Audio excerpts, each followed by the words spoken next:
I'm a therapist the last 10 years and I've been working with clients all over the world. I've only been on YouTube 2 months, but this is the most requested topic by far. It keeps coming up in the comment section and I thought it was worth getting into today.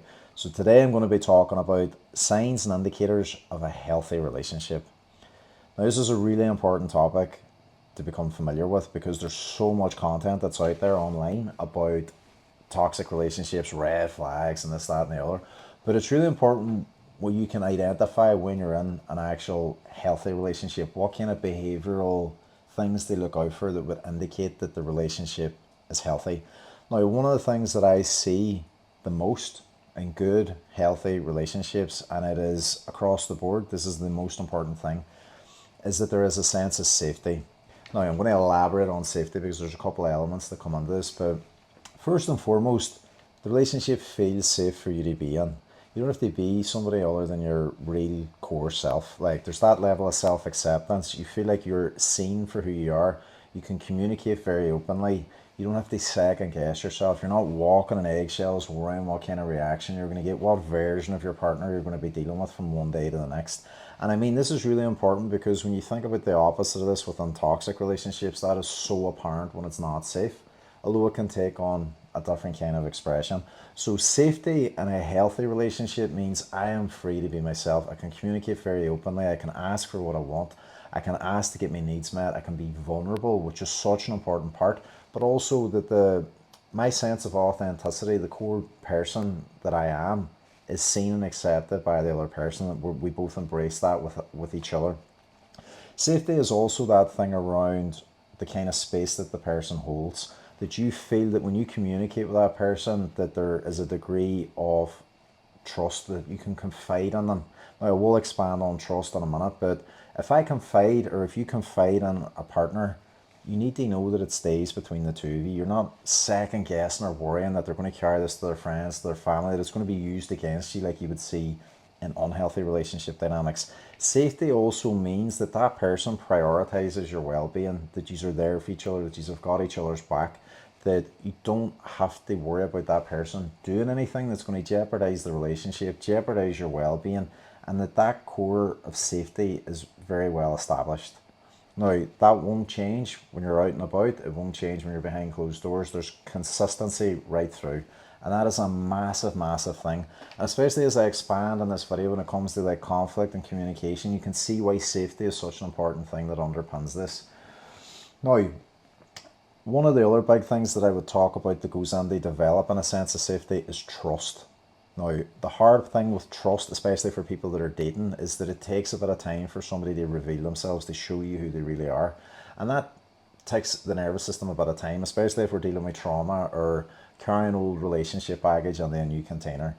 So we have to meet people where they are. We have to be patient with them. And being patient is such an important thing. We want patience from a partner. We would like to experience patience when we're having a difficult time. But trust is really, does this person's words and behavior match up? Is it consistent over time? Are they who they say they are? You know, trust is built on these moments where the person follows through. The word means something. You can depend on them. They're consistent. They're reliable. You know, you're not worried about them flip-flopping in their behavior or being very erratic or impulsive or, as I mentioned, doing things that would jeopardize the relationship. Now, trust also feeds on the safety and everything I said about the confidentiality, the authenticity. Like, if you need to share something with your partner that's really difficult for you, that you know that it stays with them. You know, that there's none of these micro betrayals where they're telling their friends, they're telling their family, you know, they're doing things that would jeopardize your physical, mental, or emotional well-being. That if you're not there or they're in a different space, that they're now suddenly not a whole other character. Like, when you leave the room, they still respect you. They still conduct themselves in a way that would respect the relationship, and vice versa. You know, you don't have to worry about them running off with somebody. You don't have to worry about them doing something that's going to cause havoc in the relationship. So that one of the biggest indicators to be able to see this is through the consistency of their behavior over time.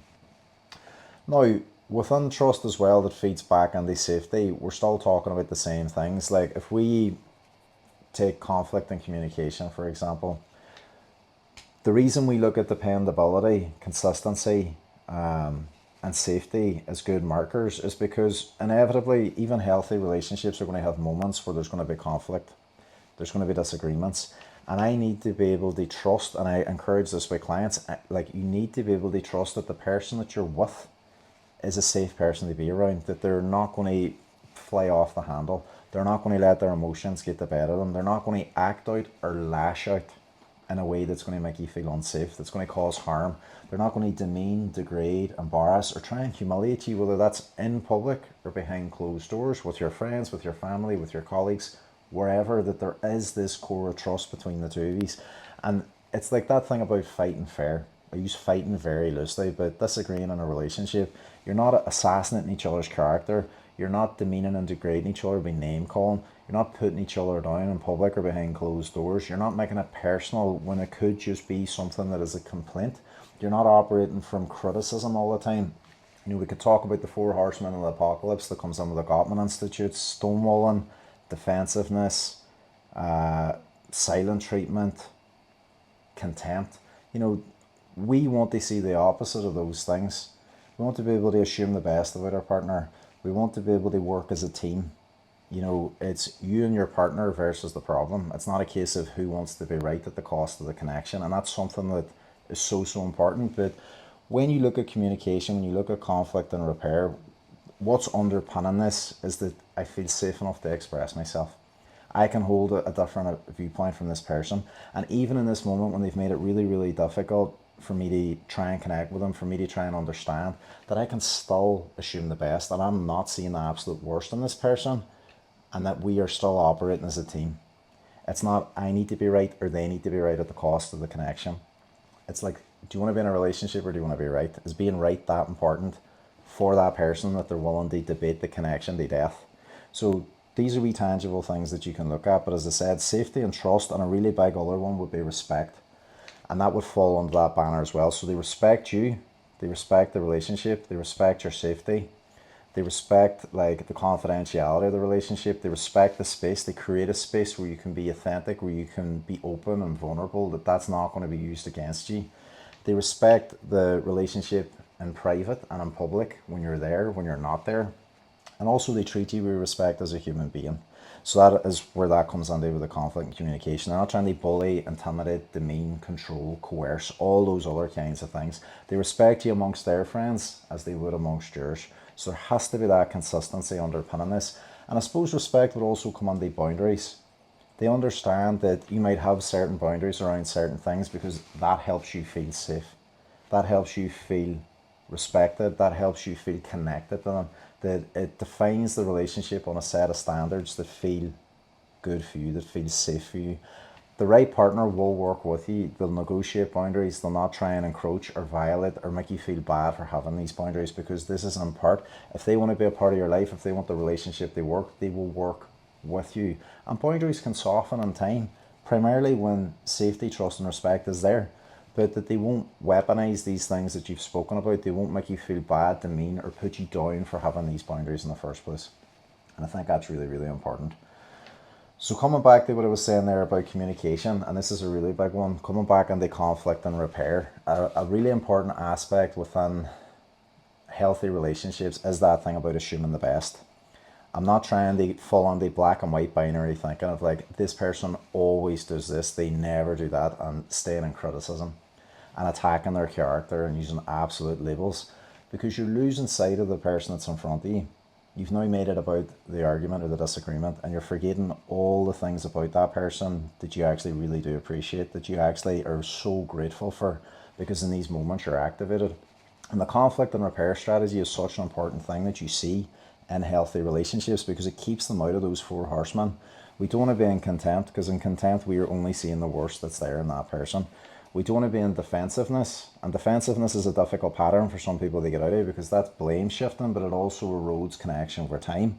Silent treatment, unfortunately, is a behaviour that has been modelled so much, that people have experienced growing up, that sometimes they do it when they're shut down, they're overwhelmed, they don't realise, well, some people do, that they're punishing their partner because they don't want to have that communication any further. And then criticism. Once you're in a pattern of constant criticism, you're losing sight of all the things that you initially fell in love with that person. There's a difference between complaints and criticism. And in a healthy relationship, complaints are the pathway and the getting needs met. It's not about assassinating a person's character. It's not about tearing lumps out of them because you're frustrated. That's the thing about fighting fair and communicating fair. Expressing yourself in a way that you can get needs met, but not at the expense of the connection and the relationship. Repairs are also a major part of this. Within the communication strategy, there has to be a willingness and a curiosity to understand both people's points of view, to try and stay out of judgment and reactivity as much as you can. Like things like a timeout, taking a pause, getting space for both people to get grounded and regulated, revisit the situation then when calm heads prevail and move through any kind of disagreements. And repairs are equally as important. Repairs centre around even like apology languages. Are people truly sorry and remorseful for the things that have happened? Do they understand that a repair in part helps the other person move through hurt, that they're not trying to force forgiveness, they're not trying to force something to be swept under the carpet, to be overlooked and ignored just because they're uncomfortable with the discomfort that comes from a partner being unhappy with something that was communicated between the two of them. Genuine apologies, again, what we're looking at is an expression of what's happened, an acknowledgement of the hurt that was caused, a commitment not to do it again, sincere remorse, and then change behaviour. But also that you're not forcing, like either person is not forcing the person to move through the feelings that they're in at that point in time, forcing forgiveness because of discomfort. Like, are you over it yet? Are you over it yet? Like, come on, get on with it. So those are really, really important aspects of it. And I think when we look at it through like the scope for growth in a healthy relationship, in terms of communication, we're all work in progress because we've all inherited aspects of dysfunctional communication, broadly speaking. We've all got habits and things that we need to change that aren't really great or maybe don't gel with a certain type of partner. So part of this is about recognizing progress over perfection. We're not expecting perfection from our partners no more than we're expecting it from ourselves. But what is such an important part of a healthy relationship is a willingness to meet you halfway, a willingness to want to work on the relationship, a willingness to want to prioritize the best of the relationship for both people. That the growth that can emerge individually as well as a couple will not threaten the balance of the relationship. You shouldn't feel like you can't grow, pursue your hopes and your dreams and be your authentic self, be the version of you that you're supposed to be because the relationship won't hold it. In some cases that'll be the truth, but a really good relationship will hold space for both people to grow as individuals and also to grow in partnership. And look, there's a whole other conversation that can be had about space and negotiating space and all these different things, but in a really, really good relationship, I think one of the most important things to acknowledge is really around connection. And I think connection gets prioritized sometimes, but for good reason. One of the things that I think that I have seen over time with really, really good, healthy relationships is a core of friendship. And what that means in a nutshell is that you actually really enjoy spending time together. There is that bond that's there between them. And like I see this online on social media quite a lot, you know, in the aftermath of breakups or, you know, certain things happen, relational trauma, people being like, I don't even think that person liked me as a person. You should never feel like you're in a relationship with somebody that can't stand to be around you or is only using you, or, you know, you feel like there's this undertone that maybe they don't like you as a person, that they're just going through the motions. And that's really not there in healthy relationships. You can see it. There is a solid core of friendship. They enjoy spending time together. They might have very, very obvious differences in like the things that they enjoy, their hobbies, their interests and things like that. But you can see the core of friendship. They like spending time together. They're not living parallel lives. The friendship, the relationship aspect of it is prioritized and centered. And you can see it. They're still dating each other. Like they've never, although there's a solid commitment, there's still that energetic that they're discovering the growth that happens in this person. Like they're still growing with the person. They're still putting that effort in. They're still putting that energy into the relationship. They spend time together. They, I suppose in a cliched way, meet this new version of them that's in front of them, because people change over seasons. Like the version of the person you fell in love with, in 5 years they're going to be a different version because of life events, because of certain things that happen, relational things that happen, and you're still learning all about this complex person that's in front of you. You're still falling in love with them. You're trying to keep that culture and sense of appreciation, that, what is it, that appreciation and gratitude for who they are, all the things that you fell in love with, and you're still adding that over time. Now, prioritizing the connection is such an discussed thing, and it can be as simple as like a coffee date. It could be as simple as planning something to spend time together. It could be cooking a meal. It could be wee rituals, going out a walk, planning a trip. It doesn't have to be these big, massive, grand gestures. It could also be as simple as sitting down and actually having connection-based rituals, kissing each other, greeting each other when you go to work, when you come home from work, prioritizing that actual connection. You know, not putting work at the forefront and center of your life over everything else, and it could be the same with your social life, prioritizing that aspect of the connection. Now, it could also be the physical aspect of the connection for some people. It could be non-sexual intimacy. It could just be closeness, quality time being spent together. It could be showing up for life events. Again, that dependability, that consistency. Are you there for me? You know, moving through things that are quite difficult because you are doing life with this person. You know, things are going to happen in your life. People are going to become unwell. You're going to go through certain crises. You want a partner that's there for you, and you want that person to be supportive. You also are going to do the same for them, and that is maintained through rituals of connection, spending time together, connecting together, physically, mentally, emotionally, spiritually, whatever it is, but that is established, nurtured, and taken care of. And I think that all is interconnected, even with the communication there, feeling seen, heard, understood, being vulnerable, knowing that you're not going to be judged, you're going to be met with curiosity, that the communication during conflict is safe, that even though things are rocky, you aren't just abandoning the relationship, that they respect you, that they're not, you know, doing anything that would jeopardize the relationship. They've got that willingness to work on things. These are all massive but under implemented things. It doesn't need to be these major changes, because relationships also erode over time and die 1,000 deaths through wee small choices. It's that thing, little by little things can improve, and little by little things can absolutely fall apart. So if we nurture these habits, if we nurture these choices, and they are choices, we can choose to keep communicating the way we've always communicated. We can choose to have terrible conflict and communication. We can choose to put other things in front of the connection. We can choose to take it or leave it attitude, but it will cost the quality of the relationship. And this is it, when you've got two people that want the relationship to work, that love each other, that focus on these things like the core of friendship, the conflict repair, the communication, safety, trust, respect. When all these things are here, the relationship can be magic, and it can add to your life in so many ways. In fact, some of the biggest top performers in life will attribute their success to having a solid partner in their life, somebody that believes in them, somebody that pours energy into them, inspires them to grow, is there for them. And that can be a mutual thing, and it should be a mutual thing, to see the absolute best in your partner, to encourage them to grow, to go after these things. And these are very tangible things that you can look at and start to ascertain with the people that you're dating, and reflect on as you're spending time with them. Can this person show up in this way? Like, is there scope for growth? Is there a capacity for this person to want to put the graft on? Especially when you're dating, looking at the communication, looking at the conflict. I think these are amazing windows to be able to see who somebody is, not just who they tell you they are. Looking at them when they don't get their way, when they're told no, when they're under stress, when there's crisis happening, when boundaries are implemented. We see a person in these moments. And again, when they work with you, and they show you that they respect you, that the trust is there, the safety is there, your nervous system can relax, then the boundaries can relax, and the connection can flourish. And that's an amazing thing.